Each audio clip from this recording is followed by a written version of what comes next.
Perfecto. Muy bien, pues vamos con la toma de decisiones en incertidumbre, ¿no? Hemos hecho un recorrido considerable, ¿no? A lo largo de la planificación y, y hay un problema en ese sentido, ¿no? Muchas veces es necesaria la toma de decisiones, el analizar estratégicamente eh, pues las diferentes opciones que tenemos y a partir de ahí tomar una decisión. En concreto, en este tema, lo que vamos a abordar en primer lugar es tener en cuenta a la hora de tomar decisiones los diferentes niveles de planificación que se pueden tener en cuenta, los diferentes problemas que pueden surgir. En la segunda parte lo que vamos a ver es el tema de inteligencia estratégica y análisis del entorno. Es muy interesante todo el tema de la vigilancia tecnológica y competitiva, ¿no? Porque al final, además de las herramientas que estuvimos viendo en el tema 3 y 4, ¿no?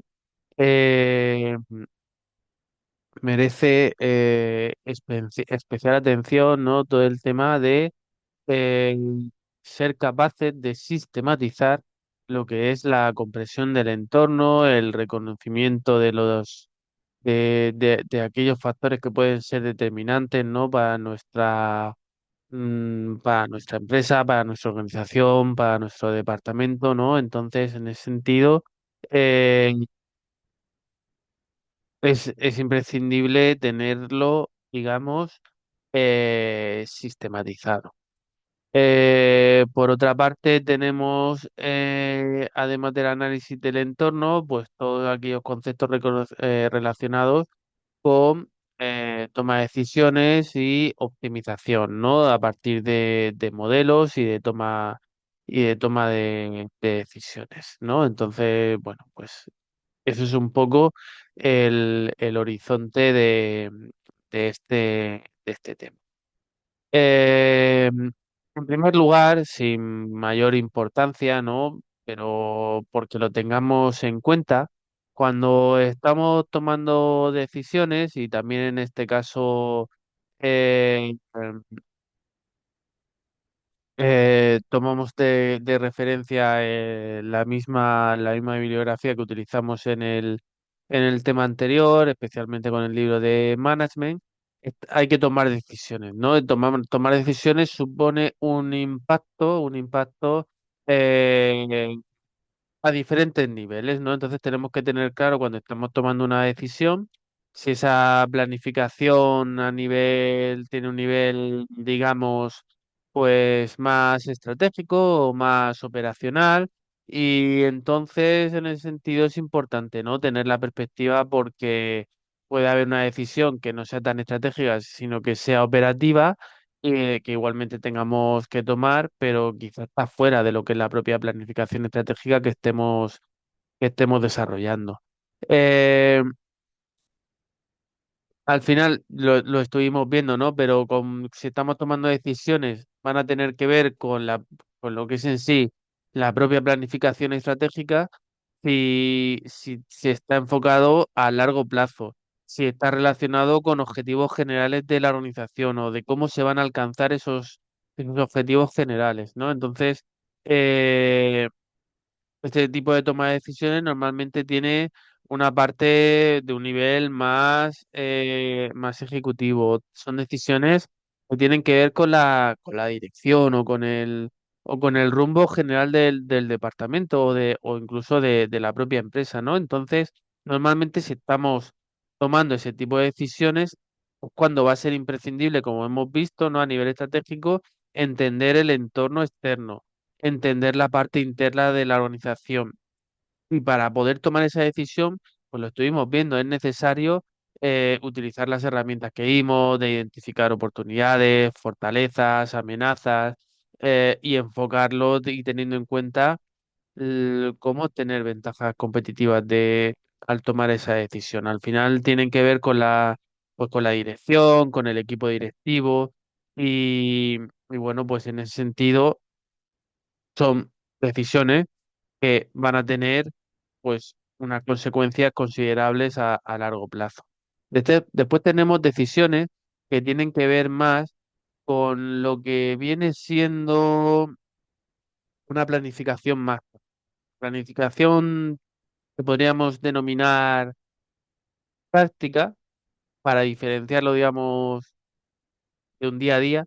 Tiene que ver con el corto medio plazo, ¿no? Y tiene que ver más con decisiones que suponen la implementación, ¿no? de estrategias de la propia planificación estratégica que viene de arriba. Entonces, eso supone una toma de decisiones, desde luego, siempre mucho más a nivel funcional o departamental, con la asignación de recursos, que sí, que es para conseguir objetivos estratégicos, pero eh, son actividades, son recursos específicos y abarca un periodo de tiempo más corto, más relacionado con algo más anual y con una gerencia, digamos, o con un nivel de mando más intermedio, ¿no? Entonces, estamos convirtiendo una estrategia en algo más detallado y más específico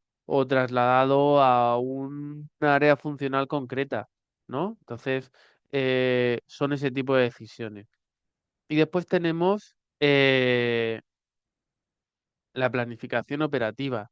La planificación operativa tiene que ver, esta parte sí, con el muy corto plazo, ¿no? Es em, la propia realización, ¿no? de las acciones que hacen falta para alcanzar esa planificación táctica que acabamos de mencionar, ¿no? Tiene que ver con aspectos más a nivel de planificación incluso diaria o semanal, ¿no? Son actividades, son decisiones que tienen que ver con llevar a cabo actividades operativas, con asignar tareas concretas o recursos muy específicos, ¿no? Entonces, ese horizonte de tiempo, pues, es de muy corto plazo. Em, Esto tiene que ver, al fin y al cabo, si lo pensamos, ¿no? Pues más con coordinadores de equipo, con algún tipo de supervisor, digamos. Ya digo, tiene que ver con, con la parte más concreta de la propia estrategia. Entonces, muchas veces si estamos tomando una decisión, deberíamos antes reflexionar a qué nivel supone, ¿no? Y se debe. Eh, por tenerlo en cuenta, ¿no? A la hora de tomar decisiones. Después surge un concepto importante en la toma de decisiones, en la planificación, y que de vez en cuando de vez en cuando aparece, ¿no? Como aspecto a trabajar dentro de las diferentes organizaciones, que es la inteligencia estratégica, ¿vale? No lo tenemos que ver tampoco exactamente como un concepto, ¿vale? Realmente tiene que ser una herramienta, ¿no? Forma parte, lo que os comentaba, estuvimos viendo en el tema 3 y tema 4, eh, pues herramientas, ¿no? Para poder desarrollar esa planificación estratégica, para tomar decisiones en planificación estratégica también es conveniente tener esta herramienta, ¿no? Tenemos que entender que al final hay un entorno que al final cambia, ¿no? Cada vez más rápido y es imprescindible el ir recopilando, analizando, utilizando información, ¿no? Entonces, la aplicación de este concepto, lo que al final nos se va a traducir es entender cuáles son las variables, digamos, críticas internas o externas, pero que al final suponen, pues, de vital importancia, ¿no? Para la organización. Entonces, básicamente, el motor de la inteligencia estratégica es el reconocimiento del entorno. No se trata solo de observar, ¿no? Se trata de, o de estar atento, ¿no? Se trata de llevar a cabo una comprensión, digamos, de, del ecosistema, ¿no? Que de alguna manera se encuentra en la organización. Hay que entender las dinámicas competitivas, las tendencias del mercado, los avances tecnológicos que se van dando dentro y fuera del sector. También hay que tener en cuenta cambios regulatorios. Al final se trata de, y aquí viene la conexión con la toma de decisiones, es convertir la incertidumbre en ventaja competitiva, ¿no? Porque al final vamos a ser capaces de poder detectar oportunidades,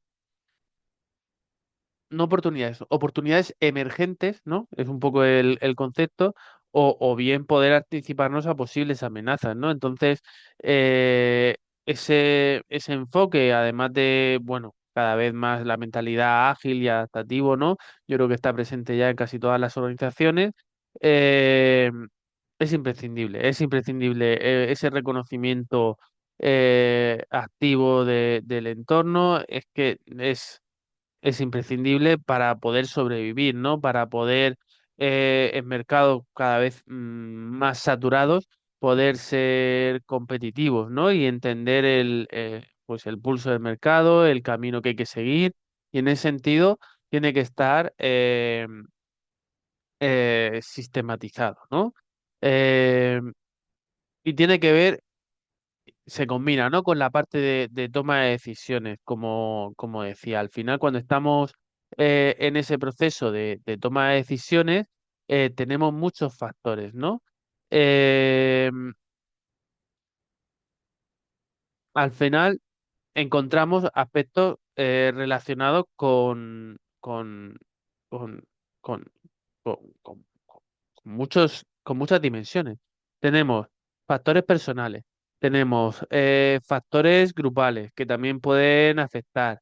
eh, y es un proceso complejo y subjetivo, ¿no? Y además de tener esa referencia del entorno, tenemos la parte de lo que comentaba, de la inteligencia estratégica, el hecho de tener un análisis, un buen análisis estratégico, una inteligencia estratégica realmente buena, con una buena vigilancia tecnológica, como comentábamos, eh, nos va nos va a permitir el poder alcanzar, digamos, una buena decisión. Después, además, tenemos aspectos relacionados con típicos problemas que se dan, ¿no? Los típicos problemas que podemos encontrar o que nos pueden afectar incluso siendo nosotros o al decisor con el que estamos y que de alguna manera pues estamos apoyando o asesorando. Muchas veces tenemos problemas de lo que se denominan problemas de agencia. Eh, los problemas de agencia básicamente es el seco que a veces se da respecto a la capacidad de los individuos para actuar, digamos, de una manera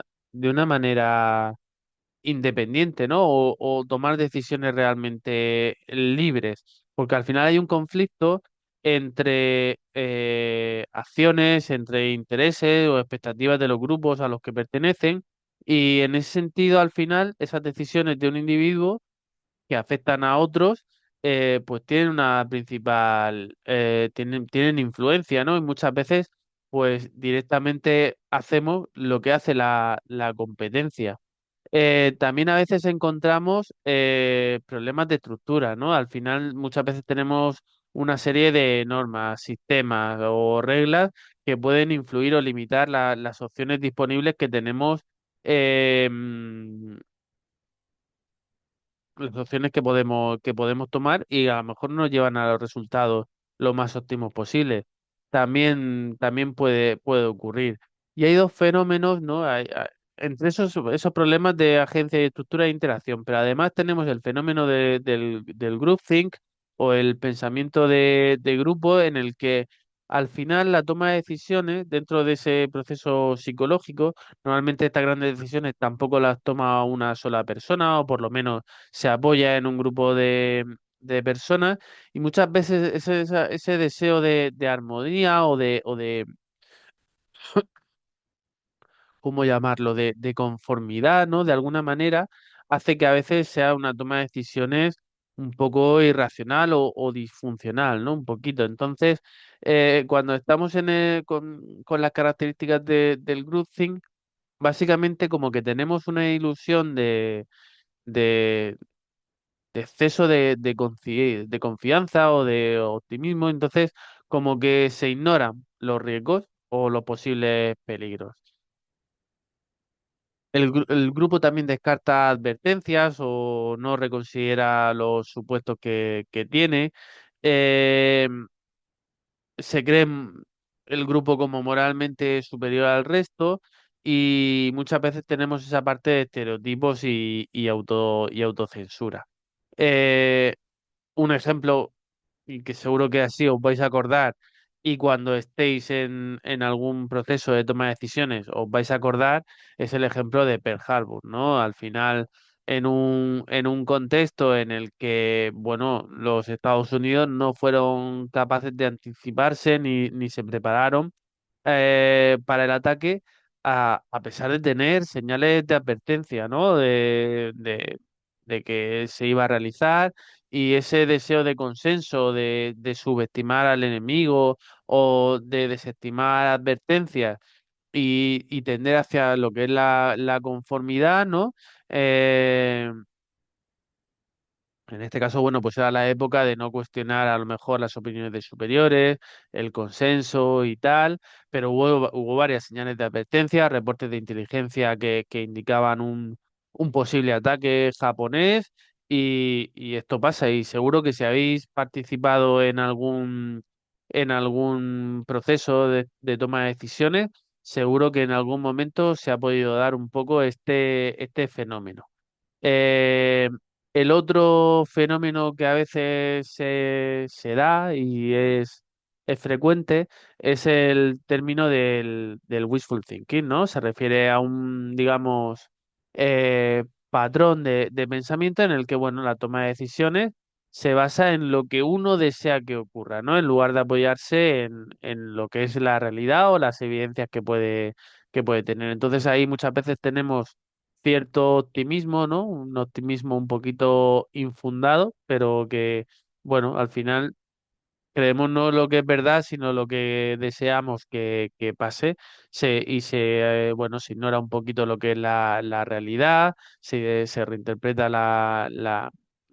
lo que es las evidencias y al final eso influye en la toma de decisiones, ¿no? El hecho de tomar decisiones en base a lo que uno desea que pase e ignorar la realidad también suele ocurrir, ¿no? Otro ejemplo histórico de esto y que seguro que os vais a acordar y lo vais a tener en mente si pasáis también por ese proceso de toma de decisiones es en la invasión de Rusia por parte de Bonaparte en 1800, ¿no? En el que, bueno, Napoleón en principio, él confiado en su dominio militar, invade Rusia pero la decisión no fue buena, ¿no? Porque se subestima el clima o la parte logística. Es decir, bueno, se pensaba que se iba a hacer una campaña rápida, ¿no?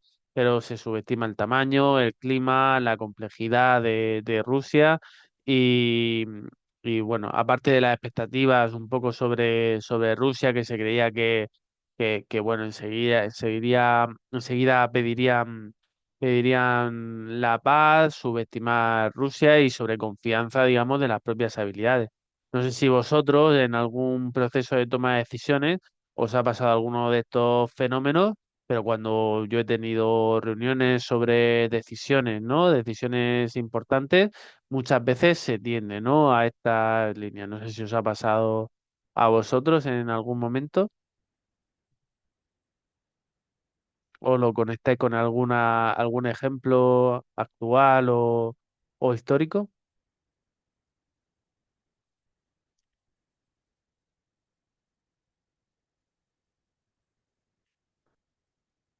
Bien, pues pasamos a la parte de inteligencia estratégica, ¿no? La parte de inteligencia estratégica como herramienta es como el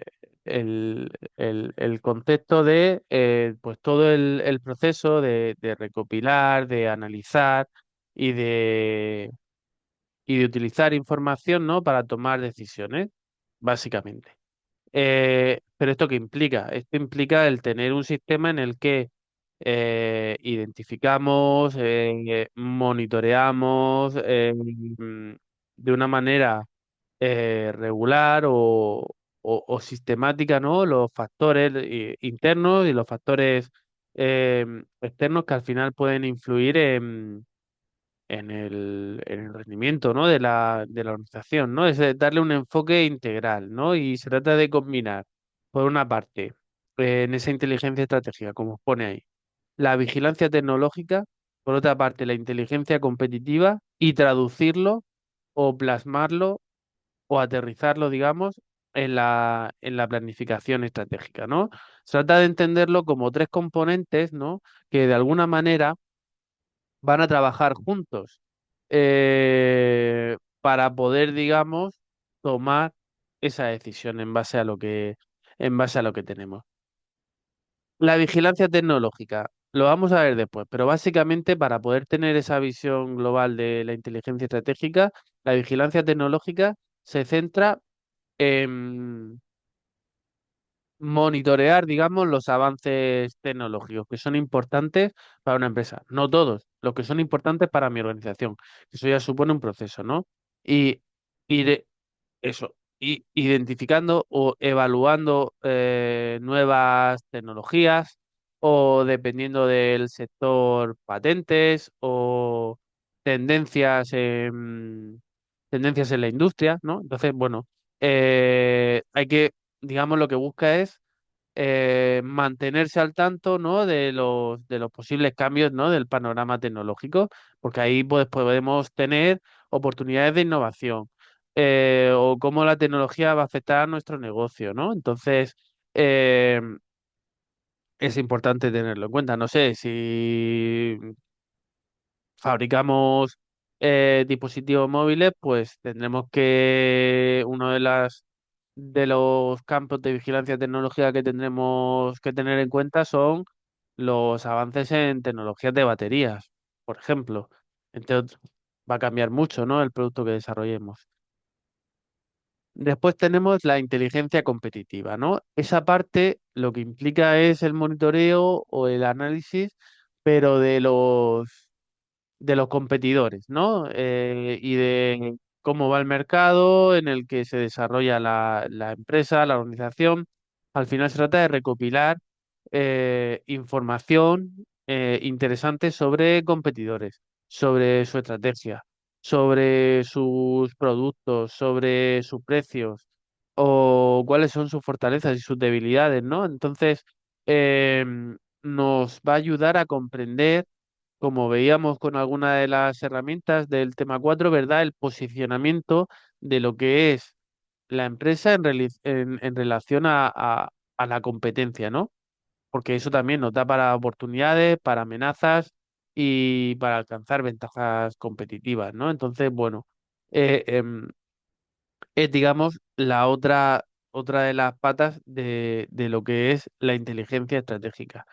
Esto al final lo que se traduce es que en el proceso, digamos, de la planificación estratégica, de tener en cuenta objetivos, de desarrollar estrategias. Aparte de entender internamente lo que tenemos, vamos a definirlo, esos objetivos, en base a lo que hemos extraído, ¿no? Entonces, todo ello supone el poder establecer o ser capaces, digamos, de pintar, como mencionábamos en la planificación estratégica, esas metas que queremos alcanzar, esos escenarios que queremos conseguir o lo que os pone ahí de futuro deseable, ¿no?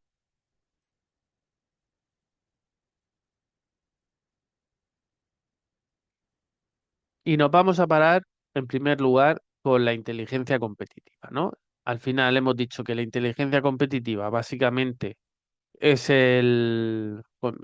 toda la parte de de recopilar, de analizar, de utilizar lo que es información de la competencia o del entorno para tomar decisiones, ¿no? Entonces, para eso tenemos que comprender acciones, tenemos que comprender las estrategias de la competencia para poder identificar cuáles son sus amenazas o cuál va a ser nuestra estrategia para poder tener realmente con eso una ventaja competitiva. Al final, eh, no sé, si lo que del ejemplo que partíamos de las baterías de móviles, pues también necesitaremos investigar a fondo la competencia directa, cómo son las características de su producto, si estamos fabricando determinados dispositivos, qué tipos de estrategias de marketing tienen, o qué precios, o qué cuota de mercado tiene, toda esa parte, ¿no? Entonces, eh, es, es importante tenerlo en cuenta. Y como podéis intuir, la mayoría de organizaciones lo llevan a cabo.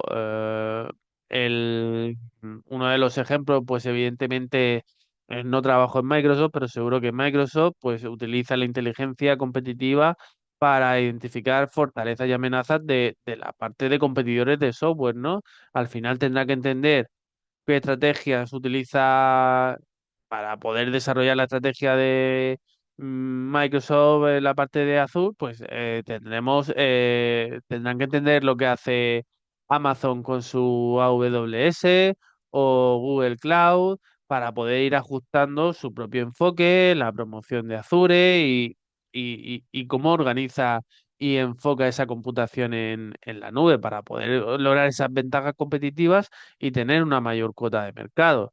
También otro clásico, evidentemente, Pepsi y Coca-Cola, pues una larga batalla de inteligencia competitiva, ¿no? En el que irán recopilando datos de campañas de marketing, de lanzamiento de productos, de distribución, incluso sabéis que han llegado a lanzar, pues en determinados momentos, campañas publicitarias específicas, ¿no? Que apuntan directamente a la otra, a la otra compañía. También Netflix, otro clásico, ¿no? Que utiliza para analizar rivales. Y hay un caso que sí me gusta mencionar, que lo tengamos en cuenta también, ¿eh? Eh, Porque uno de los casos más conocidos de inteligencia competitiva es el conflicto entre Oracle y SAP en su momento, eh, porque hay que tener en cuenta un poco también los límites legales y éticos, ¿no? Y que deben respetarse. En su momento Oracle, era, digamos, y es un poco el software de referencia respecto a bases de datos, respecto a aplicaciones empresariales. SAP tiene esa potencia en el ámbito del software de los ERPs, pero claro, llega un momento en que ambas compañías pues son competidoras directas en algunos segmentos de mercado. Y en 2000, creo que fue 2008, 2009, por ahí andaría la fecha, pero fue sonado, ¿no? Porque alegó una demanda contra SAP en la que al parecer había descargado ilegalmente, eh, no sé, archivos de software, documentación de soporte de los servidores y, y lo que hizo fue para ofrecer servicios, ¿no? A los clientes de Oracle a un coste menor y persuadirlos de cambiar a SAP. Y el juicio afirmó que SAP había hecho una práctica de espionaje corporativo, ¿no? Espionaje a gran escala. Entonces, bueno, pues hubo ahí unas compensaciones y tal, y bueno, que lo digo, la importancia de sí, inteligencia competitiva, sí, cumplimiento legal, evidentemente, eh, y ética empresarial, ¿vale? No solo simplemente legal, porque al final también puede suponer pues, problemas a nivel legal, a nivel también de reputación, y bueno, tiene sus límites, ¿no? El tema de, mm, pues, de la inteligencia competitiva. La otra de las patas que comentábamos que eran importantes, la vigilancia tecnológica era la otra parte que comentábamos, ¿no? Em, Al final supone también el tener en cuenta, en general, factores externos que pueden afectar a la organización, ¿vale? No, aquí habla de vigilancia tecnológica y después, digamos, como que subdivide, que también lo tenemos que tener en cuenta, pues la parte del entorno, la parte de comercial, la parte competitiva que roza la otra parte y la parte tecnológica. Respecto a la vigilancia del entorno que os pone ahí, hay que entender, pues, casi cualquier factor externo que afecta a la organización, entender ya digo, mercados, cambios regulatorios, eh, no sé, en algún momento hemos hecho ejemplos, ¿verdad?, de automóviles eléctricos y Tesla. Bueno, pues habrá que entender y analizar si somos un fabricante de coches eléctricos, pues políticas gubernamentales, inversiones en infraestructura, porque son necesarios pues, para poder llevar a cabo la carga de vehículos, análisis de subvenciones o de normativas, pues toda esa parte va a ser importante si nos dedicamos a eso. Ya depende del sector en el que estemos.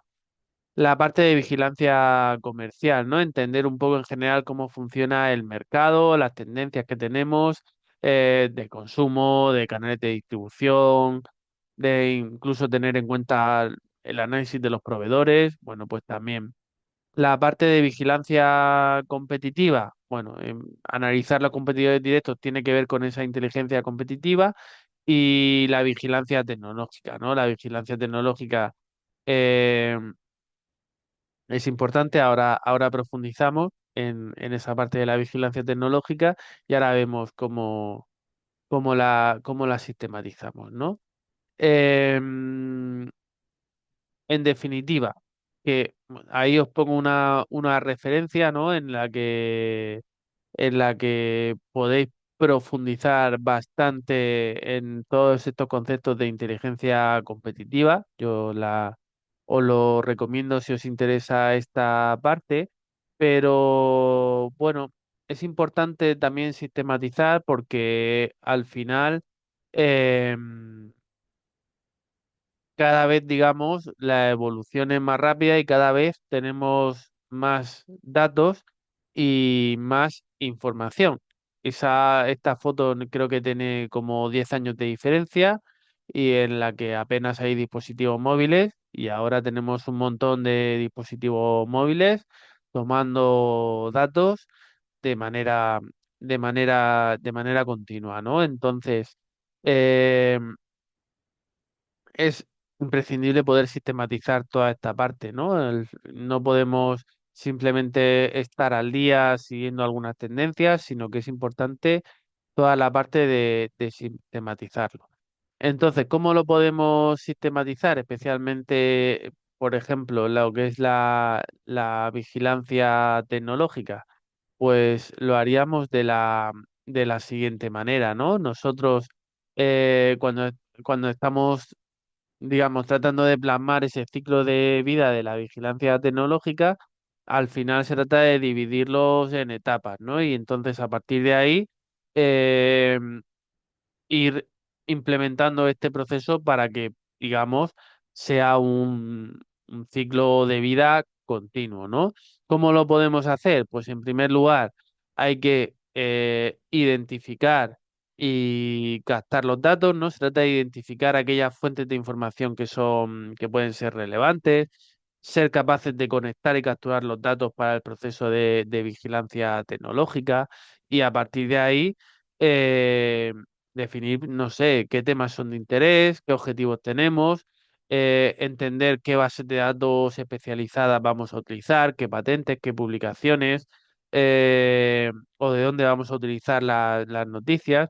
Eh, no sé, si, aunque seamos una empresa tecnológica, si nos dedicamos a la fabricación de dispositivos médicos en general, pues va a ser interesante aspectos tecnológicos, pero también revistas científicas o conferencias y ferias más especializadas en la parte de salud, no solo de tecnología.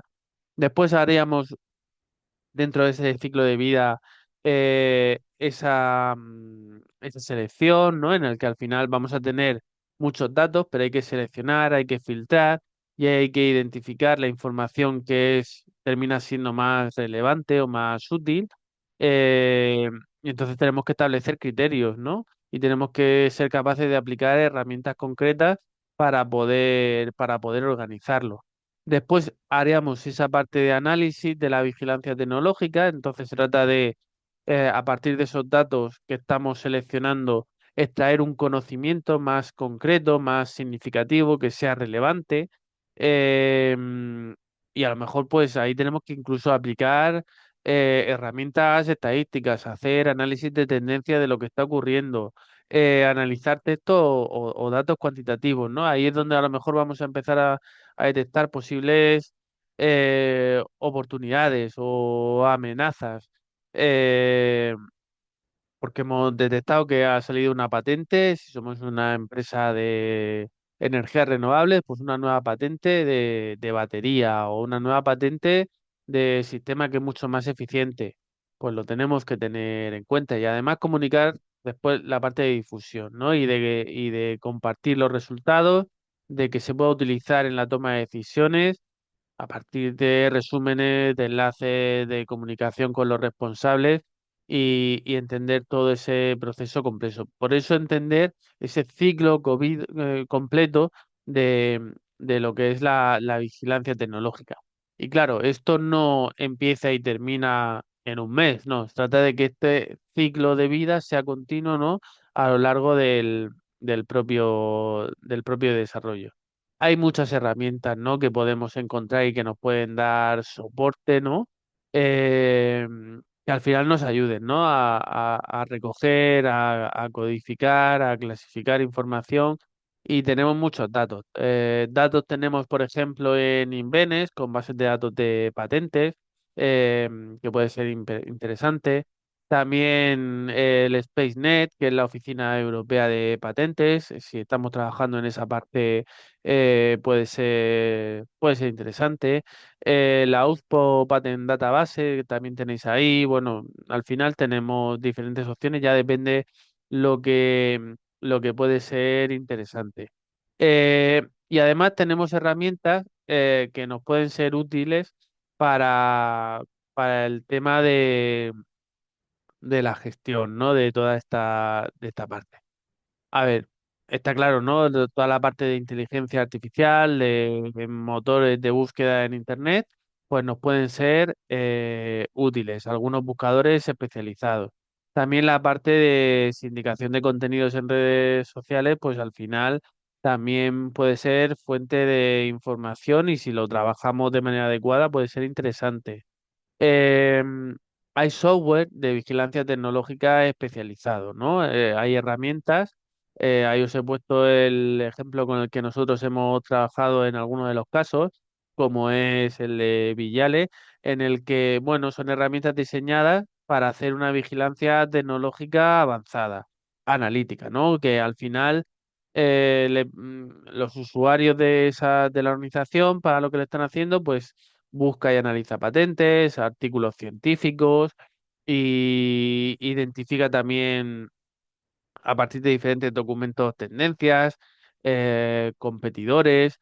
Es interesante, ¿no? Este software si realmente le sacamos partido. Al final funciona como una plataforma web, en que, bueno, pues se gestiona toda esa parte, tiene diferentes fuentes de información, las ordena, las clasifica, las va actualizando, tiene sus filtros y y al final pues da bastante soporte en todo este proceso del ciclo de vida de la vigilancia y es interesante.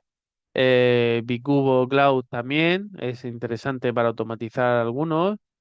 Es, hay opciones, ¿no? Si realmente estamos interesados.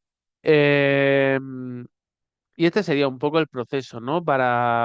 Que tendríamos que seguir para poder aplicar esa vigilancia. La experiencia que tuvimos por concretarlo un poquito más respecto a un centro tecnológico aplicado, es decir, los centros tecnológicos, pues básicamente es una agrupación empresarial, pues sobre un material concreto o sobre una metodología en concreto. Puede haber un centro tecnológico, no sé, del acero, del hormigón, de un material concreto, o puede haber un centro tecnológico del calzado, ¿no? Por ubicaros, no puedo deciros exactamente el centro tecnológico para el que fue, pero bueno, básicamente le estuvimos acompañando en el proceso de definir ese sistema de vigilancia tecnológica, ¿no?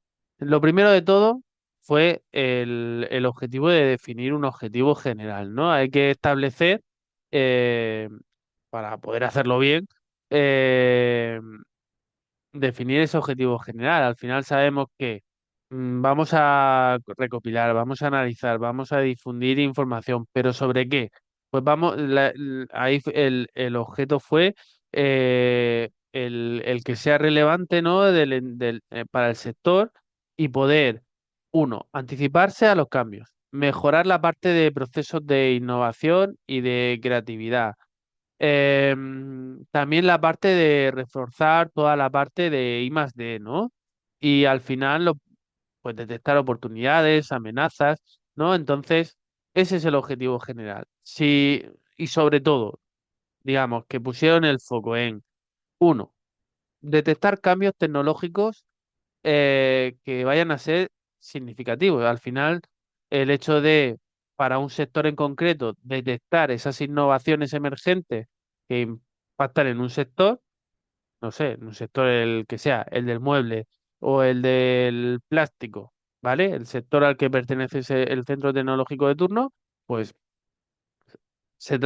ese era uno de las claves. Otra clave, porque hay que poner foco para poder hacer este sistema. Innovaciones del sector.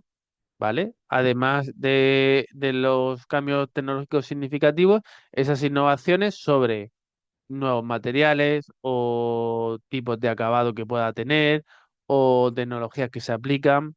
También dentro de esos objetivos prioritarios, como centro tecnológico de un sector en concreto, estaba el identificar posibles socios, ¿no? O aliados o alianzas.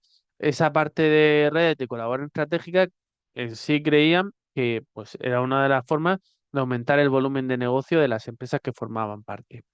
Y identificar competidores potenciales, ¿no? Vigilar a empresas que que puedan suponer, pues, ser una amenaza, ¿no? O una oportunidad también en el mercado. Es decir, Mm, sí, hasta ahora no sé, del sector de la madera o del mueble. Y hasta ahora, pues, no sé, no había cubiertos de madera, pero es una tendencia, o puedo detectar que es una tendencia, pues se trata un poco de darle ese enfoque. Y sobre todo, que esa vigilancia fuese sistemática, es decir, que toda esa parte de los procesos que fuesen consistentes y que fuesen, digamos, sostenibles en el tiempo. Porque es verdad que esto se hace, pero muchas veces simplemente se hace durante un tiempo o durante un periodo o de manera previa a realizar únicamente la planificación estratégica y después nos olvidamos, ¿no? Entonces, bueno, estaba esa parte.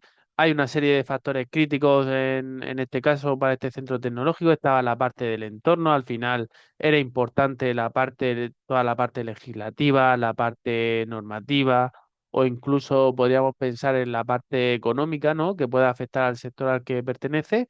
Pues eso es uno de los factores. Otro de los factores era la competencia, el saber las capacidades, las estrategias posibles productos competidores, que lo hemos comentado. También entender dentro de estos factores eh, la parte de clientes, las tendencias de consumo a nivel más macro, necesidades de los clientes, también era importante. Y, y bueno, también bueno, nuevos materiales, modelos, acabados, no todos pertenecen como más específico del propio sector, ¿no? Ver la tendencia no sé, en el caso del mueble, pues a lo mejor materiales biodegradables o procesos de reciclaje o el ciclo de vida completo del producto o automatizar partes, no sé. Toda esa parte, ¿no? Dentro de ese proceso, lo que se hizo fue identificar los recursos necesarios. Esto si no dedicamos una serie de recursos humanos respecto a personales especializados en esa parte de análisis tecnológico, eh, toda la parte de gestión de la información, incluso formación para el equipo que lo va a llevar a cabo, es imprescindible. También recursos económicos, ¿no? Necesitamos presupuesto. Está bien dedicar personas, tiempo de las personas, pero también muchas veces necesitamos pues, cierto presupuesto para eh, suscripciones, por ejemplo, a determinadas bases de datos o determinado software o para hacer a lo mejor estudios sectoriales en algunos periodos de tiempo o herramientas de análisis de Gartner, de Statista, de Science Direct. eh, También se me ocurre presupuesto dentro de este proceso de vigilancia tecnológica para ir a ferias o conferencias, eventos del sector, no sé, toda esa parte eh, es importante. Recursos tecnológicos, a veces pues es necesario pues un herramientas de business intelligence o lo que hablábamos, ¿no? De software de gestión de la información o a lo mejor, pues esos sistemas específicos de software, como el que hemos visto de ejemplo, que puede ser interesante. Y está la parte también de infraestructura. A veces, bueno, necesitamos para almacenar, para gestionar esas fuentes, a lo mejor fichas de vigilancia, pues toda esa parte supone bastante. Después tendríamos el diseño de la estrategia, ¿no? Lo que hemos comentado un poco antes del ciclo de vida, pero vamos, esta es la parte de analizar las fuentes de información, ya digo, eh, ser capaces de captar y de monitorear bases de datos, publicaciones, observatorios, redes sociales, toda esa parte. También la parte de optimizar los recursos internos respecto a estrategias muchas veces, igual que a veces se hace poco, lo poco que hace se duplica, ¿no? Entonces, es importante que si hemos planteado un equipo, quizá un equipo multidisciplinar, el tener unas tareas específicas para cada miembro de cada equipo, para una lista consolidada de las fuentes clave para cada uno de los responsables que se ha definido, para no duplicar, ¿no? Para que no haya tres personas revisando la misma fuente de información y después que se queden otras sin monitorear. Eh, y también, una vez que tenemos esa estrategia, tenemos ese presupuesto, esos recursos, tenemos cómo hacerlo, lo hacemos, es necesario un plan de comunicación para esa difusión. Es decir, a nivel interno, para la organización, para la dirección o los responsables, no sé, una presentación, no sé, mensual a lo mejor, un boletín express, quizá el formato, aunque sea una newsletter, ¿no? Que tenga la información clave o informes más detallados de algunas innovaciones o cambios relevantes, o bien alertas si hay algún tipo de oportunidad crítica o algún riesgo que pueda ser inminente. También comunicación más allá del centro tecnológico a nivel externo, ¿no? De las diferentes empresas asociadas para entender, pues mediante a lo mejor charlas o seminarios o resúmenes, las tendencias del sector, por ejemplo, importante también.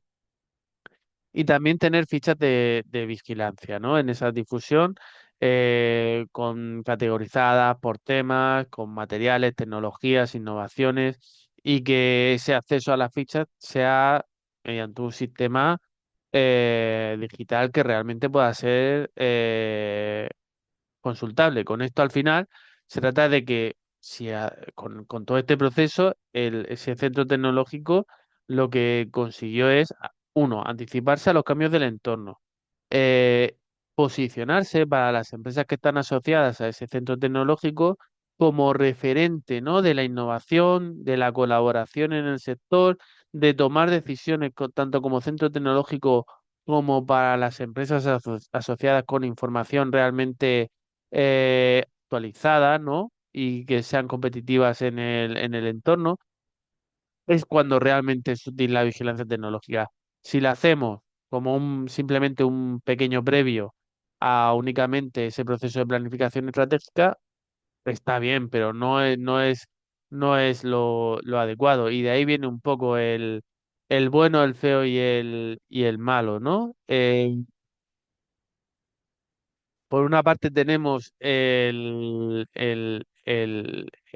bueno dentro de lo que es la vigilancia tecnológica, es aquel que ha integrado esa vigilancia en su modelo de negocio, lo ha integrado en su planificación estratégica a lo largo de toda la planificación estratégica y tiene un sistema sólido, ¿no? Un sistema continuo de vigilancia, porque eso al final le permite revisar el estado de la técnica, llega a donde quiere llegar, no abandona a lo mejor, o sea, es capaz de renunciar a líneas a lo mejor de negocio, de investigación que no son prometedoras porque las ajusta en función, no sé, de las tendencias del mercado, de la competencia y al final se trata de evitar riesgos, de maximizar oportunidades, de al final tener la capacidad de anticiparse. El feo es el que, bueno, hace labores de vigilancia, pero no lo tiene sistematizado, es más reactivo. eh, y digamos que, bueno, si imaginaros que desarrolla un producto en concreto y justo antes de lanzarlo al mercado, pues se da cuenta de que, o se ha dado cuenta de que existe algo similar o hay una patente similar en ya registrada. Bueno, pues podría ser peor, no lo tiene sistematizado, sabe, realiza ciertas labores. No es el estado ideal, pero todavía nos queda el malo, que es el peor de los escenarios, ¿no? Carece de vigilancia tecnológica y no tiene esa coordinación, ¿no? Es decir, lo que desarrolla, eh, mm, pero no hay novedad, ¿no? Entonces, eso aboca a no conseguir la, la supervivencia.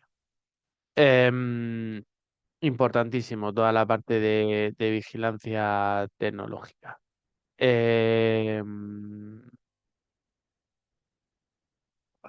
Respecto del análisis del entorno, bueno, pues podemos aplicar eh, diferentes herramientas, ¿no? En función de lo que queramos trabajar, ¿no? Em, En los apuntes, bueno, pues os divide un poquito entre herramientas cualitativas, herramientas cuantitativas, creación de escenarios. Respecto a los cualitativos, básicamente este tipo de herramientas, respecto al análisis del entorno, se basa básicamente en el juicio y la experiencia, ¿vale? Más que en un análisis matemático, digamos, ¿no? Puede ser útil si no tenemos datos o cuando hay factores a considerar relativamente subjetivos, pueden ser una opción.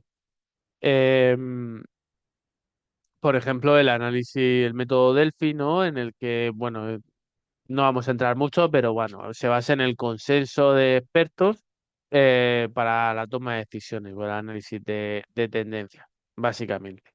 Em,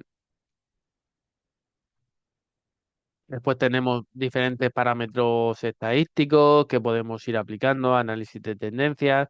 Bueno, no, en general tenemos diferentes opciones. Tenemos la evaluación de los diferentes escenarios y realizar un análisis de los diferentes escenarios posibles. También puede ser una opción. Y, y uno de las técnicas que podríamos utilizar, ¿no? Es la programación lineal, sobre todo en la parte de asignación de recursos. La programación lineal, básicamente, ahora lo veremos cómo procedemos, pero básicamente eh, se trata de maximizar o minimizar una función, ¿no? En función de las condiciones del entorno, aplicamos unas restricciones y, y listo. En sí, el enfoque viene de Danzig de 1940 y ha sido utilizado en la optimización de muchísimos procesos, en muchísimas tomas de decisiones de diferentes áreas. Tiene su hito, ¿no? Con el método simple por el año 47, 1947. em, Básicamente la aplicación de ese algoritmo iterativo para resolverlo y, y listo.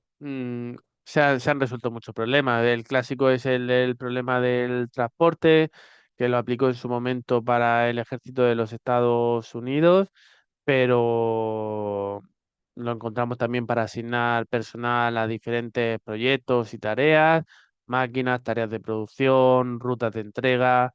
em, tenemos diferentes ejemplos, ¿vale? Hay muchísimos, ¿vale? Y bien, lo vamos a ir viendo con un ejemplo, ¿vale? Lo leemos y vamos resolviendo. Este es otro de los problemas que a veces pueden salir, digamos, dentro de las preguntas del examen. Ya sabéis que tenemos dos tipos de problemas, los que vimos la semana pasada, de maximizar, minimizar, y también de programación lineal. Leemos el enunciado y lo vamos trabajando poco a poco.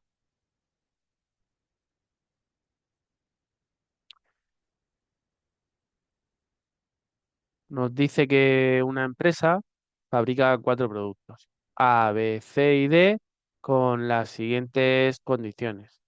Cada unidad del producto A requiere una hora de fresado, 2 horas de montaje y 10 euros de inventario en proceso. Cada unidad del producto B necesita una hora de fresado, 3 horas de montaje y un costo de 5 euros de proceso de inventariado. Eh, una unidad del producto C requiere 2 horas de fresado, 2 horas de montaje y 2 euros de proceso de inventariado. Cada unidad del producto D requiere 5 horas de fresado, no necesita montaje y cuesta 12 euros de proceso de inventariado. Y la empresa, tenemos una limitación de recursos, tiene 120 horas de fresado y 160 horas de montaje disponibles. Además, no puede disponer de más de 1.000 euros para proceso de inventariado. Nos dice además que cada unidad del producto A genera un beneficio de 40 euros, una unidad del producto B genera un beneficio de 24 euros, las unidades del producto C generan 36 euros y las del producto D 23. No se pueden vender más de 20 unidades del producto A ni más de 16 unidades del producto C. Puede venderse cualquier número de unidades de los productos B y D. Sin embargo, hay que producir y vender por lo menos 10 unidades del producto D para satisfacer un requisito contractual. Modelar el problema en ecuaciones, obtener la y tomar decisiones en consecuencia. Bueno, para el examen en principio lo, nos quedaríamos en plantear las ecuaciones. Vamos a ver cómo haríamos el proceso y después en esta clase en el laboratorio veríamos cómo se resuelve en Excel, ¿vale? Que tiene la herramienta Solver y nos vamos a poner a resolver ecuaciones. Estos son los pasos que vamos a seguir. En primer lugar, se trata de tener en la cabeza el proceso para que no se nos olvide nada. Básicamente, entender el problema y el criterio de decisión, definir las variables de decisión, definir la función objetivo, identificar restricciones y aplicar el modelo de programación lineal. Vale. Lo primero que hacemos es entender, como decíamos, el problema que estamos resolviendo. Importante lo primero, identificar si estamos maximizando o minimizando, ¿no? Y en este caso estamos maximizando los beneficios que dependen de las unidades con las que se produce. ¿De acuerdo? Eso es lo primero que tendríamos que plantearnos. ¿Qué estamos maximizando o minimizando? ¿De qué depende y en función de qué? Después plantearíamos las variables de decisión. Nos hablan de cuatro productos, pues vamos a definir las cuatro variables de decisión. X1, X2, X3 y x4. Después vamos a definir la función objetivo. Vamos a definir la función objetivo, eso lo expresamos como ecuación y básicamente nos dice, vamos a conseguir la función objetivo multiplicando el beneficio que obtenemos de cada una de las unidades vendidas por el número de unidades vendidas del producto con esas variables que hemos definido como x1, x2, x3 y x4. Em, Después definimos las variables de decisión, las funciones objetivos y pasamos a identificar las restricciones. Al final, eh, bueno, se trata de identificarlo eso como capacidades del sistema, lo vamos a expresar como menor que, mayor que, y este es un poco el, las restricciones que tenemos. Al final tenemos una serie de limitaciones eh, respecto a horas de fresado y de montaje. Nos dicen en el enunciado las que necesitamos de fresado de cada una de las variables. O sea, de fresado necesitamos una hora para la pieza uno, una hora para la pieza 2, una hora para el tipo de pieza X3, otras 5 horas para el cuarto, igual con las horas de montaje. También tenemos el coste de inventario que no puede superar los 1000, donde por lo tanto el coste de inventario lo multiplicamos por el número de unidades y tenemos aquí la restricción. Y después las unidades de producción A que no pueden ser, que tiene que ser menor de 20 unidades, tenemos la que tenía que ser mayor de 10 unidades y 0 unidades. Y con esto recorremos el proceso completo, ¿no? Para poder desarrollarlo. Aquí lo tenemos, aquí tendríamos ya todo, como tenemos en los apuntes. Y bueno, pues resolveríamos con Solver y aquí tendríamos las unidades de cada uno. Ya digo, eso lo veremos en el laboratorio y algún ejemplo más y, y no tiene mayor dificultad. De todas formas, justo al final de la unidad tenéis un vídeo de cómo tenéis que plantear el problema, ¿de acuerdo? Para poder resolverlo en Solver. Pero si no, lo veremos. Ahí tenéis las celdas, cómo quedarían y, y listo. Y ahora vamos a ver un segundo ejemplo para tener varios ejemplos, ¿no? De cómo lo podemos resolver, ¿no? Entonces, este lo vamos a ir haciendo entre todos si queréis y lo vamos haciendo pasito a pasito. Vamos a poner aquí en pequeñito el enunciado y vamos resolviendo. A ver, un momentito. Vamos a conectar la tableta y vamos resolviendo paso a paso, ¿vale? Para que quede claro. Ahí el primer ejemplo que tenéis lo hemos hecho para que lo tengáis eh, ahí pues paso a paso y ahora lo vamos a hacer todo. Em, a ver, aquí anotar. Vale, vamos a cambiar el color. Azul. Vale, aquí lo tenemos. Vale, nos dice que en una planta de producción fabrican tres tipos de dispositivos del que son imprescindibles dos materiales limitados en el mercado. Para desarrollar el dispositivo uno se precisa una unidad del material uno y dos unidades del material 2. Para desarrollar el dispositivo 2, lo que tenemos es que se precisan dos unidades del material uno y una unidad del material 2. Y para desarrollar el producto 3 se precisa dos unidades del material uno y una unidad del material 2. Respecto a la capacidad de abastecimiento de cada uno de los tipos de material, la disponibilidad total de material uno es de 30 unidades. La disponibilidad total del material 2 es de 45 unidades.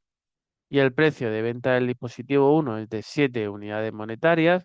El precio del dispositivo 2 es de 4 unidades monetarias y el precio el precio de venta del dispositivo 3 es de 3 unidades monetarias. ¿Cuál es la cantidad a fabricar de cada dispositivo para que el beneficio sea el máximo?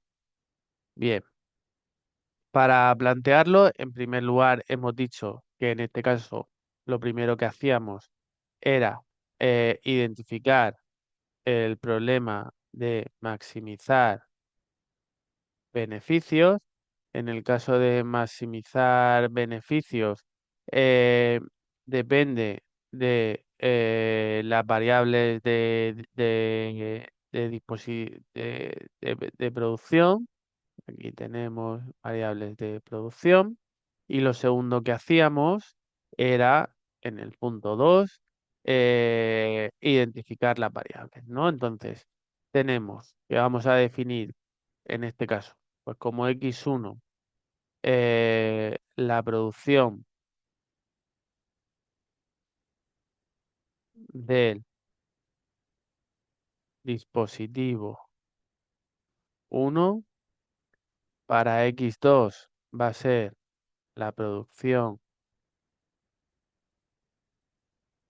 del dispositivo 2 y para x3 lo vamos a llamar la producción del dispositivo 3. Después vamos a establecer una serie, eh, vamos a definir la función objetivo, como hemos hecho antes, que será de maximizar, como hemos visto.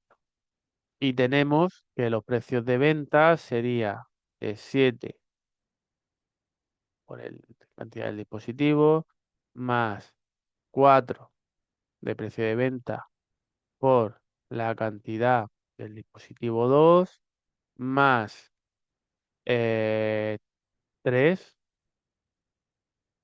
por la cantidad del dispositivo 3. Después vamos a establecer las restricciones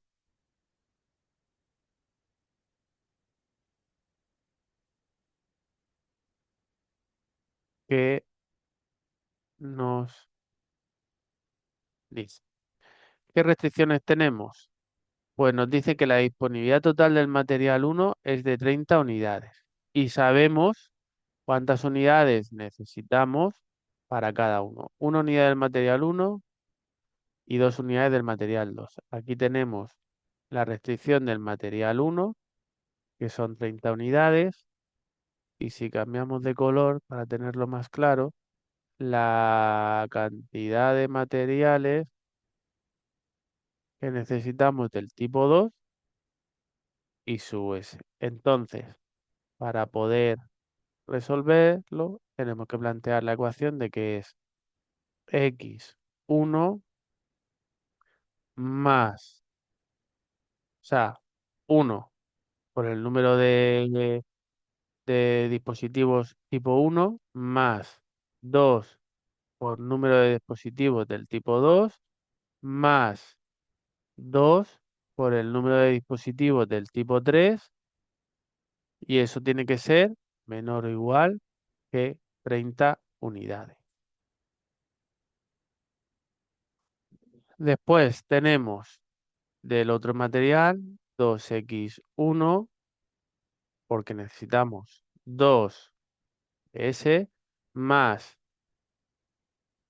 1 por la cantidad de materiales de S más 2x3, perdón, este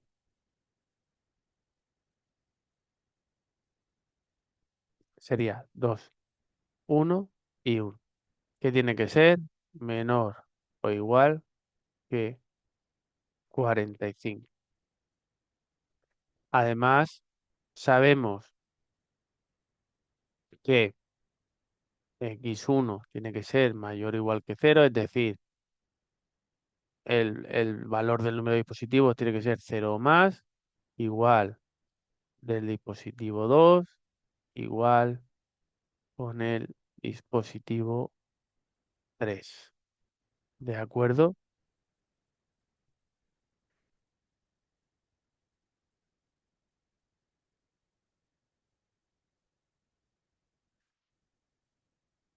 Bien.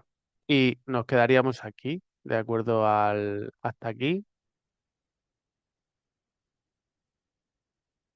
hasta aquí en el examen. ¿De acuerdo? No se pide resolver.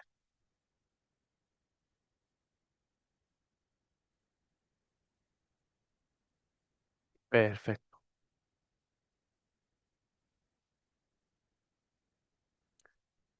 Bien. ¿Alguna duda hasta aquí?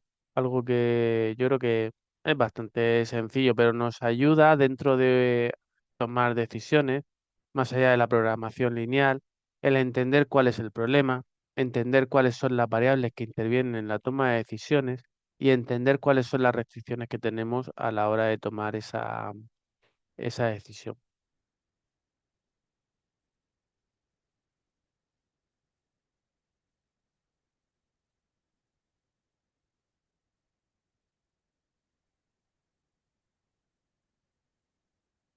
¿Vale? Si os lo pondré el resultado en la presentación final, ¿de acuerdo? Yo tengo, no lo tengo, lo vemos, os lo cuelgo en la presentación final con lo que daría con la herramienta de Excel de Solver, ¿de acuerdo? Bien, eh, pues vamos a aprovechar y,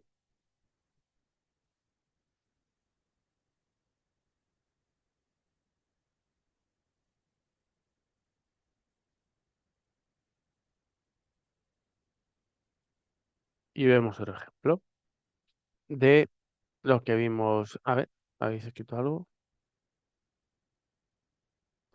Sí, en realidad si habéis visto es relativamente sencillo. Simplemente es ir leyendo, identificar las variables, la función objetivo y las restricciones. Haremos algún ejemplo más, no os preocupéis, pero ya digo, es relativamente sencillo. Vamos a ver otro ejemplo de los que vimos la semana pasada. A ver, vamos a borrar aquí. Bueno, nos dice que se están planteando incorporar en la planificación estratégica la inversión en sistemas de información. Eh, em, Nos dice que se estudian tres posibles estados o situaciones, es decir, que la empresa tiene ventas bajas, que tiene ventas medias, que tiene ventas altas. Y los objetivos entre los que habría que elegir invertir en este área corresponden con invertir en un CRM, invertir en un sistema de información de la gestión de la cadena de suministro o invertir en inteligencia de negocio. ¿Vale? La tabla no me cabía, la tenemos aquí y lo que vamos a ir es planteando las alternativas, ¿no? Entonces, eh, yo creo, voy a intentar escribirlo aquí arriba y, a ver,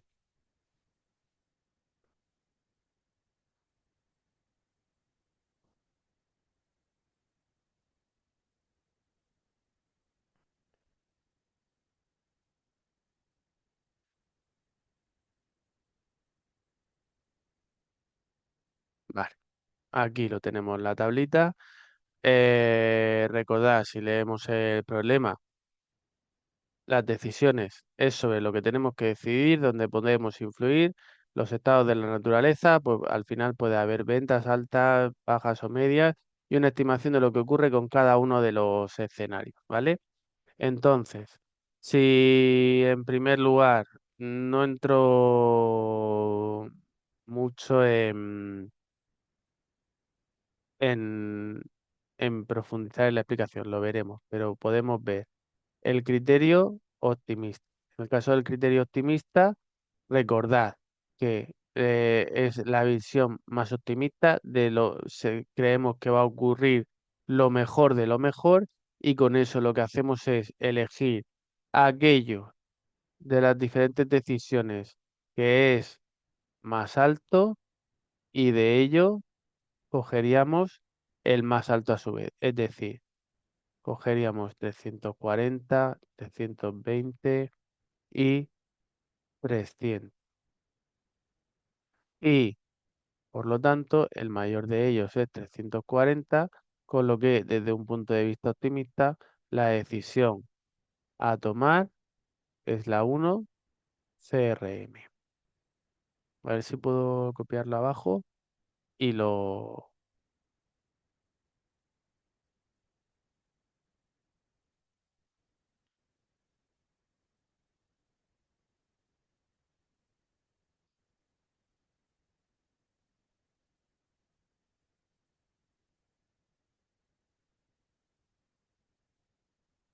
Vale. Si aplicamos el criterio pesimista, ¿vale? Lo que haríamos es tomar el menor de cada uno, en este caso sería 200, 260 y 270, 200, 260 y 270, y de ellos tomaríamos el mayor, que es 272, y entonces con el criterio pesimista deberíamos tomar la decisión, perdón, 272. Tomamos el 272, em, con lo cual sería la decisión 3 de Business Intelligence. Vale. Si aplicamos el modelo de arrepentimiento, Savage, eh, em, esto profundizaremos también en el laboratorio, ¿vale? Veremos las incertidumbres, o sea, veremos la toma de decisiones profundamente, pero porque tengamos un ejemplo ya que teníamos el tiempo, con esto podemos aplicar aquí el criterio de arrepentimiento o Sauvage. Vale. Aquí lo que hacíamos es, para cada una de los de las estados de la naturaleza, tomábamos el menor y hacíamos la diferencia, y de ellos tomábamos el de menor diferencia. Es decir, que este se queda 0, perdón, se queda 72, porque hacemos 272 menos 200, este se queda 12 porque hacemos 272 menos 260 y este se queda 0.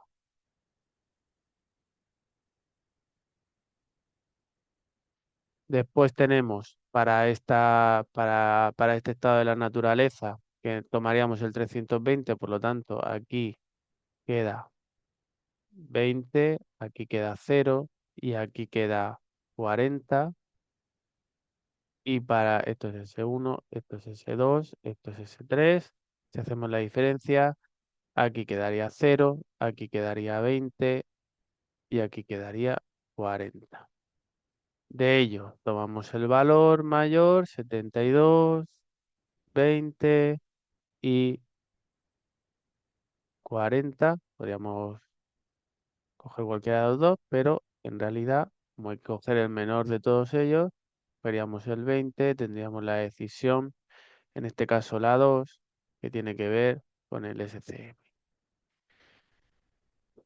Por último, si calculamos el valor esperado monetario de cada uno, aquí, valor esperado monetario, pues si no tenemos una probabilidad de ocurrencia, en este caso lo que voy a hacer es aplicar un 0,33 para cada uno, ¿vale? Pues ahora hemos dicho que la probabilidad de que ocurra baja es del 20, está del 50 y está del 30. Bueno, asumimos eso, ¿no? Entonces, calcularíamos el valor esperado de la decisión 1, del 2 y de 3 y cogeríamos la mejor opción. Es decir, tendríamos en primer lugar 200 por 0,33 más 300 por 0,33 más 340 por 0,33. Luego hacemos las operaciones de una.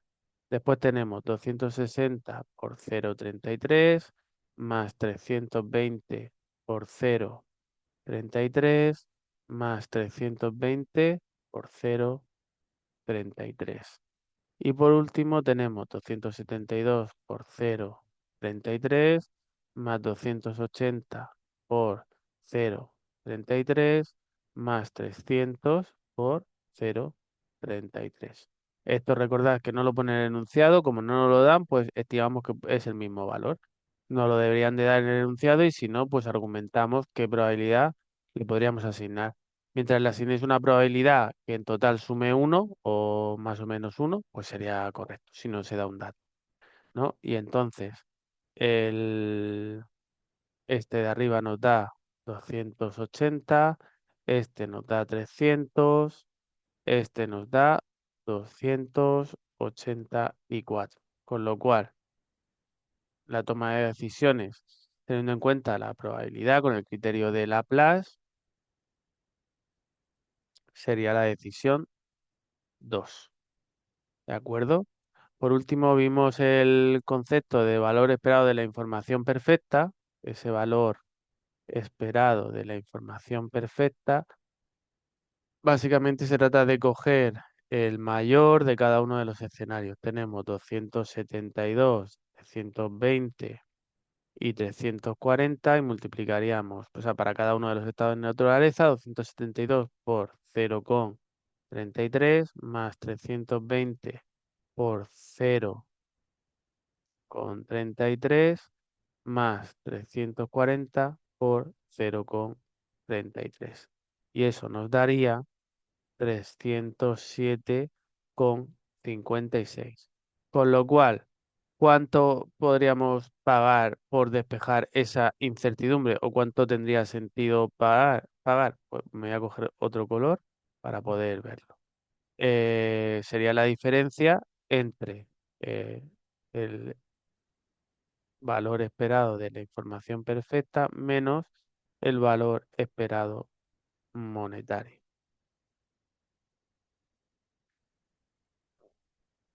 Es decir, 307,56 menos 307,56 unidades monetarias o lo que sea. ¿Vale? Así ya tenemos otro ejemplo de este tipo de toma de decisiones.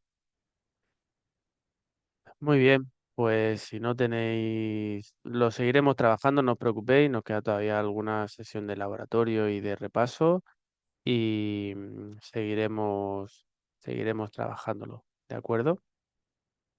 Aunque como teoría, en principio yo llegaría hasta aquí, la semana que viene continuaría Nadia. Muy bien, pues nos vemos para el laboratorio y alguna clase de refuerzo y listo.